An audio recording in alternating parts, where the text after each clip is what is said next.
ബഹുമാനപ്പെട്ട P A Ahmad Musliyar എന്ന കുമ്പോൽ ഉസ്താദ് അവറുകളുടെ ജന്മനാടാണ് ഈ നാട് എന്നറിയുമ്പോൾ ആ ഉസ്താദ് അവറുകളെ അനുസ്മരിക്കാതെ പോകുന്നത് ശരിയല്ല എന്ന് മനസ്സിലാക്കി ഒന്ന് രണ്ട് കാര്യങ്ങൾ പറഞ്ഞ് നമുക്ക് പിരിയാം. ബഹുമാനപ്പെട്ട കുമ്പോൽ ഉസ്താദ് പരീക്കൽ ഉസ്താദ് എന്ന പേരിൽ അറിയപ്പെട്ട് പിന്നീട് ഒരുപാട് കാലം പരിശുദ്ധമായ ദീനിന്റെ പ്രബോധന പ്രവർത്തനങ്ങളിൽ വലിയ ദർസുകൾ നടത്തി. ഒരുപാട് ശിഷ്യന്മാരുടെ ശിഷ്യന്മാരുള്ള ഉസ്താദുൽ അസാതിദായി മഹാനായ ഉസ്താദ് അവറുകൾ ഈ നാട്ടിൽ നിന്നാണ് ആ ഉസ്താദ് അവറുകൾക്ക് ജന്മം കൊടുത്തതെന്നറിയുമ്പോൾ അൽഹംദുലില്ലാഹ് വലിയ സന്തോഷമാണ്. എന്റെ ഒരു ഉപ്പാപ്പയെ കൂടിയായി ബഹുമാനപ്പെട്ട ഉസ്താദ് അവറുകൾ വരുന്നത് കൊണ്ട് തന്നെ ആ മഹാനവറുകളെ അനുസ്മരിക്കാതിരിക്കാൻ കഴിയില്ല. അൽഹംദുലില്ലാഹ് എത്ര വലിയ തലമുതിർന്ന പണ്ഡിതന്മാരാണ്, വലിയ ഗുരുനാഥന്മാരുടെ ഗുരുനാഥനായി മഹാനവറുകൾ ജീവിച്ചു. എത്രയോ മുതഅല്ലിമീങ്ങൾക്ക് ദർസ് എടുത്തി കൊടുത്തു. ഏത് ഫന്നുകളിലും അഗാധമായ വിജ്ഞാനമുണ്ടായിരുന്ന ഒരു മഹാഗുരുനാഥനായിരുന്നു ബഹുമാനപ്പെട്ട പി എ ഉസ്താദ്. ബഹുമാനപ്പെട്ട താജുൽ ഉലമ തങ്ങളുപ്പാപ്പയുടെ പ്രധാനപ്പെട്ട ശിഷ്യനായിരുന്നു. അതോടൊപ്പം തന്നെ ബഹുമാനപ്പെട്ട ഇ കെ അസം മുസ്ലിയാർ, അല്ലാഹുവേ അവിടുത്തെ ദർജ നീ വർദ്ധിപ്പിക്കണേ അല്ലാഹ്. കാസർഗോഡ് മാലിക് ദീനാറിൽ ഖാദിയായിരിക്കുമ്പോ ആ മഹാനവറുകൾ അവിടെ ഖാദിയായിരിക്കുന്ന അതേ സമയത്ത് തന്നെയാണ് ബഹുമാനപ്പെട്ട കുമ്പോൽ ഉസ്താദ് 10 വർഷത്തോളം കുമ്പോലിൽ ദർസ് നടത്തിയത്. മാഷാ അല്ലാഹ് ആ സമയത്ത് ബഹുമാനപ്പെട്ട ഉസ്താദ് അവറുകളും ഇ കെ അസം മുസ്ലിയാർ അവറുകളും വലിയ ബന്ധമായിരുന്നു, വലിയ സ്നേഹമായിരുന്നു, വലിയ മഹബ്ബത്തായിരുന്നു. അങ്ങനെ ദീനിന് വേണ്ടി പടവാളായി അഹ്ലുസുന്നത്തി വൽ ജമാഅത്തിന് വേണ്ടി സംസാരിച്ച് ബിദ്അത്തിനെ കുറിച്ച് പറയുമ്പോ ആ ശക്തമായ ശബ്ദം അതേ എല്ലാവരെയും പ്രകമ്പനം കൊള്ളിക്കുന്ന രൂപത്തിലെ ബിദ്അത്തിനെതിരെ അതിശക്തമായി മഹാനവറുകളെ ഒരു പടവാളായി പ്രവർത്തിച്ചുവെങ്കിലേ ആ ബഹുമാനപ്പെട്ട ഉസ്താദ് അവറുകളെ അതേ ഒരു ഇശാ നിസ്കാരത്തിന്റെ ഇടയിൽ അല്ലാഹുവിന്റെ പരിശുദ്ധമായ ഈ അതേ ആഖിറത്തിലേക്ക് നാഥനായ റബ്ബിന്റെ റഹ്മത്തിലേക്ക് യാത്രയായി. അത് വല്ലാത്തൊരു മരണമല്ലേ? പരിശുദ്ധമായ നിസ്കാരത്തിന് വേണ്ടി ആ സമയത്ത് ഒരാൾ മരണപ്പെടുക എന്ന് പറഞ്ഞാൽ മാഷാ അല്ലാഹ് അത് വലിയ തൗഫീഖാണ്. അല്ലാഹുവേ ഉസ്താദിന്റെ ദർജ നീ വർദ്ധിപ്പിക്കണേ അല്ലാഹ്. ഈ മജ്ലിസിൽ വെച്ച് ഞങ്ങൾ ഓതിയ ഖുർആനും ദിക്റും സ്വലാത്തും ഹദ്ദാദും അസ്മാഉൽ ഹുസ്നയും എല്ലാം ബഹുമാനപ്പെട്ട ശൈഖുനാ പി എ ഉസ്താദിന്റെ ഖബറിലേക്ക് നീ എത്തിച്ചു കൊടുത്ത് അവിടുത്തെ ദർജ നീ വർദ്ധിപ്പിക്കണേ റഹ്മാനേ. അവിടുത്തെ മദദും സഹായവും പൊരുത്തവും ഞങ്ങൾക്ക് നീ നൽകണേ അല്ലാഹ്. മദനിയ മജ്ലിസിന് ഉസ്താദുമായി വലിയ ബന്ധമുണ്ട്. ആ ബന്ധം എന്താണ് എന്ന് ചോദിച്ചാൽ യഥാർത്ഥത്തിൽ ഈ മദനിയ മജ്ലിസ് ആരംഭിക്കാൻ തന്നെ കാരണം ബഹുമാനപ്പെട്ട ഉസ്താദ് അവറുകളുടെ ഒരു അനുസ്മരണ പരിപാടിയായിരുന്നു. കൊറോണയുടെ കാലഘട്ടങ്ങളിൽ നമുക്കെല്ലാവർക്കും അറിയാം, നമ്മുടെ വീടുകളിൽ എല്ലാവരും അടങ്ങി ഒതുങ്ങി കഴിഞ്ഞൊരു സമയം. വീട്ടിന്റെ പുറത്തിറങ്ങിയാൽ പോലീസ് പിടിച്ചുകൊണ്ടുപോകുന്ന രംഗമുണ്ടായി. ഒരാൾ പുറത്തിറങ്ങുന്നില്ല. പള്ളികളായ മുഴുവൻ പള്ളികളും അടഞ്ഞു കിടക്കുകയായിരുന്നു, മദ്രസകൾ അടഞ്ഞു കിടക്കുകയായിരുന്നു. മരണസംഖ്യകൾ ഓരോ ദിവസവും ഇങ്ങനെ വർദ്ധിച്ചുകൊണ്ടിരിക്കുകയായിരുന്നു. എല്ലാവരും പേടിയിലാണ്. ഒരു ഭാഗത്ത് മരണം സംഭവിക്കുന്നു, കുറെ ആളുകൾ ഹോസ്പിറ്റലിൽ കിടക്കുന്നു. അതേ ആത്മീയമായ മജ്ലിസുകളില്ല, വയലുകളില്ല, ദിക്റുകളില്ല, സ്വലാത്തുകളില്ല. അങ്ങനെ ഇരിക്കുന്ന ഒരു ഘട്ടത്തിലാണ് മദനിയം എന്നൊരു പരിപാടിയെ കുറിച്ച് നമ്മൾ ആലോചിച്ചത്. അൽഹംദുലില്ലാഹ് ആ ആലോചനയ്ക്ക് കാരണം ബഹുമാനപ്പെട്ട ഉസ്താദ് അവറുകളുടെ ഒരു അനുസ്മരണ പരിപാടിയായിരുന്നു. അഥവാ എല്ലാ ശവ്വാൽ 27-നും ബഹുമാനപ്പെട്ട ഉസ്താദ് അവറുകൾ വഫാത്തായ ദിവസം ഒരു ചെറിയ രൂപത്തിലുള്ള ഒരു ആണ്ട് നേർച്ച നടത്താറുണ്ടായിരുന്നു. പക്ഷേ കൊറോണ കാരണത്താൽ ആർക്കും എവിടെയും പോകാൻ കഴിയാത്തത് കൊണ്ട് ആ ഒരു മജ്‌ലിസ് സ്വാഭാവികമായും വീട്ടിൽ വെച്ച് നടക്കുകയാണ്. വീട്ടിൽ വെച്ച് നടക്കുമ്പോൾ ഉസ്താദിന്റെ ശിഷ്യന്മാർക്കും കുടുംബങ്ങൾക്കുമെല്ലാം ഒരുമിച്ച് കൂടുന്നതിന് എന്താണ് ഒരു വഴി എന്ന് ആലോചിച്ചപ്പോഴാണ് ഓൺലൈൻ സംവിധാനത്തിലൂടെ നമുക്ക് ഈ മജ്‌ലിസ് നടത്തിയാലോ എന്ന് ചിന്തിക്കുകയും ഉസ്താദ് അവറുകളുടെ ആ ആണ്ട് നേർച്ച അന്ന് അതെ നമ്മുടെ മജ്‌ലിസ് വീട്ടിൽ വെച്ച് നടക്കുന്ന സമയത്ത് തന്നെ എല്ലാ കുടുംബങ്ങൾക്കും അതിൽ പങ്കെടുക്കാൻ വേണ്ടി നമ്മളൊരു ഓൺലൈൻ സംവിധാനം ഉണ്ടാക്കി. ആ സംവിധാനം ഉണ്ടാക്കിയപ്പോഴാണ് യഥാർത്ഥത്തിൽ അത് കഴിഞ്ഞ് പിറ്റേ ദിവസമാണ് നമ്മൾ ഇങ്ങനെ ആലോചിക്കുന്നത്, ഈ മജ്‌ലിസ് എന്തുകൊണ്ട് എല്ലാ ദിവസവും നമുക്ക് നടത്തിക്കൂടാ? എത്രയോ ആളുകൾ ബേജാറിലാണ്, വിഷമത്തിലാണ്, പള്ളിയിലേക്ക് പോകാൻ കഴിയുന്നില്ല, മദ്രസകളില്ല, ദിക്റിന്റെ സദസ്സുകളില്ല, ഒരുപാട് ആളുകൾ മരണത്തെ മുന്നിൽ കാണുകയാണ്.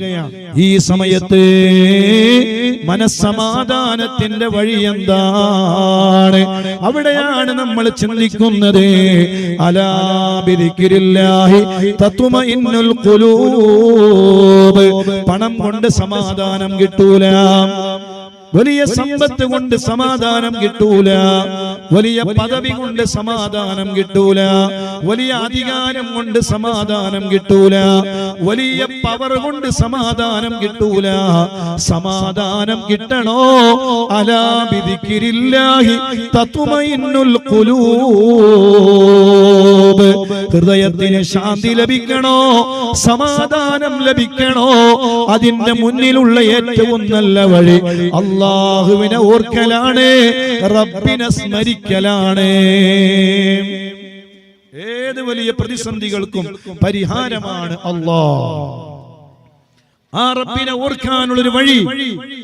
അങ്ങനെയാണ് മദനീയം എന്ന് പറയുന്ന ഒരു മഹത്തായ മജ്‌ലിസിനെ കുറിച്ച് നമ്മൾ ആലോചിക്കുന്നതും ആ പരിപാടി നമ്മൾ ആരംഭിക്കുന്നതും. അൽഹംദുലില്ലാഹ്, ഉസ്താദ് അവറുകളുടെ ഒരു ബറക്കത്ത് എന്നോണം അല്ലാഹുവിന്റെ മഹത്തായ അനുഗ്രഹത്താൽ കഴിഞ്ഞ 2000 ദിവസങ്ങളായി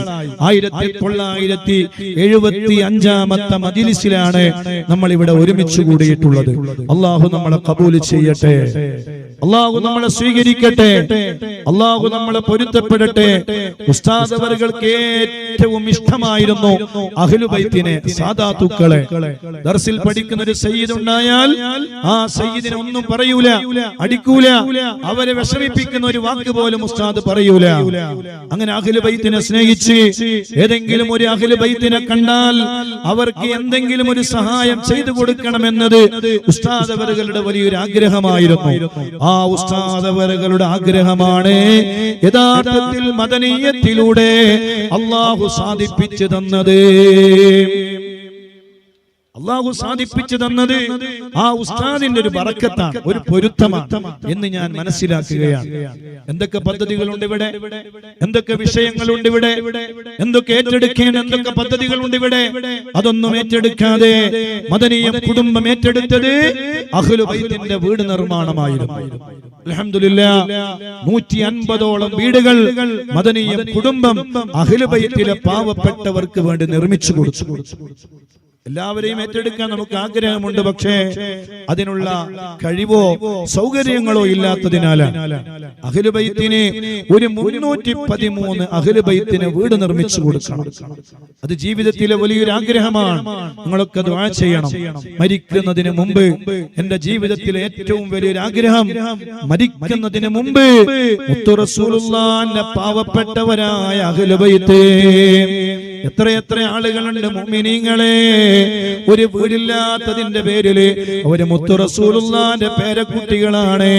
ആഖിറത്തിലെത്തിയാൽ അല്ലാഹ് ചോദിക്കൂലേ, നിങ്ങൾ നല്ല വീടുകളിൽ കഴിയുമ്പോ എന്തേ മുത്തു റസൂലുള്ളാഹിന്റെ മക്കളായ അഹ്ലു ബൈത്തിനെ നിങ്ങൾ കണ്ടില്ല, പരിഗണിച്ചില്ല എന്ന് റബ്ബ് ചോദിച്ചാൽ നമ്മൾ എന്താണ് മറുപടി പറയുക? വാടക വീടുകളിൽ കഴിയുകയാണ്, അതേ വാടക കൊടുക്കാൻ കഴിയാതെ ഒരു സയ്യിദിനോട് ആ വീട്ടുകാരൻ പറഞ്ഞു അത്രേ, ഇറങ്ങിപ്പോടാ.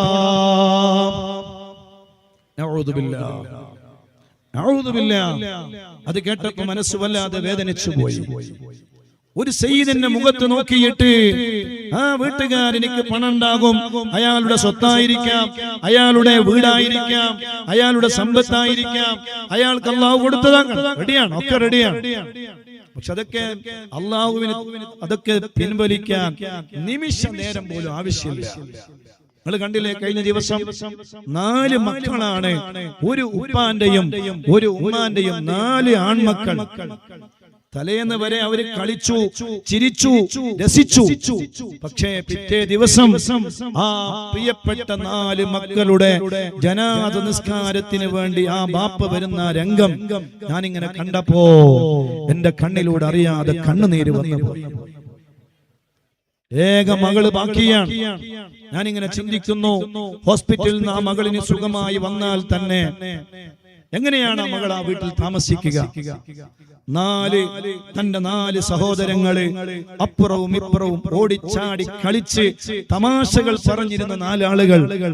ഇനി ആ മകൾ വീട്ടിലേക്ക് ആ ഹോസ്പിറ്റലിൽ തിരിച്ചു വരുമ്പോ ആ 4 ആളുകൾ തന്റെ കൂടെ കളിക്കാനില്ല, ചിരിക്കാനില്ല, തമാശ പറയാനില്ല, രസിക്കാനില്ല എന്ന് ആ മകൾ അറിയുന്ന സമയം അഊദു ബില്ലാഹ്, അല്ലാഹു നമ്മളെ കാത്തുരക്ഷിക്കട്ടെ.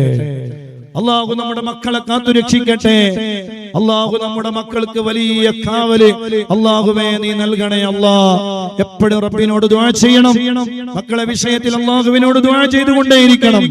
അല്ലാഹുവേ ഞങ്ങളെ മക്കളെ നീ കാത്തുരക്ഷിക്കണേ. അല്ലാഹ് ആ മാതാപിതാക്കൾക്കും ആ ഏക പൊന്നുമോളുടെ കൽബിലും അല്ലാഹുവേ നീ ക്ഷമയിട്ട് കൊടുക്കണേ. അല്ലാഹ് ഇതൊക്കെ അല്ലാഹു തരുന്നതാണ്.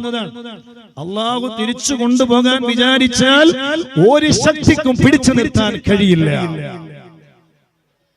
അവിടെയാണ് എന്റെ പ്രിയപ്പെട്ട മുഅ്മിനീങ്ങളെ, അല്ലാഹു കുറെ വീടും കുറെ സമ്പത്തും കുറെ സൗകര്യങ്ങളും കുറെ കോട്ടേഴ്സുകളും അപ്പാർട്ട്മെന്റുകളൊക്കെ അല്ലാഹു കൊടുത്തു എന്ന് വരാം. പക്ഷെ ആ വീട്ടിൽ താമസിക്കുന്ന ഒരു സയ്യിദ്, ആ സയ്യിദ് ഒരു മാസം ആ സയ്യിദിന്റെ വാടക കൊടുക്കാൻ കയ്യിൽ പണമില്ലാത്തതിന്റെ പേരിൽ ആ സയ്യിദിന്റെ മുഖത്ത് നോക്കിയിട്ട് ആ വീട്ടുകാരൻ പറഞ്ഞു പത്രേ ഇറങ്ങിപ്പോടാ. അഊദു ബില്ലാഹ്. നമ്മൾ ആ സയ്യിദിന് വീട് നിർമ്മിച്ചു കൊടുത്തു. അൽഹംദുലില്ലാഹ്, നല്ല റാഹത്തില് ഒരു വാടകയും കൊടുക്കാതെ നല്ല സന്തോഷത്തിൽ ഇന്ന് ആ സയ്യിദ് ആ വീട്ടിൽ താമസിക്കുകയാണ്. അല്ലാഹു ഖബൂൽ ചെയ്യട്ടെ, അല്ലാഹു സ്വീകരിക്കട്ടെ, അല്ലാഹു നമ്മളെ പൊരുത്തപ്പെടട്ടെ.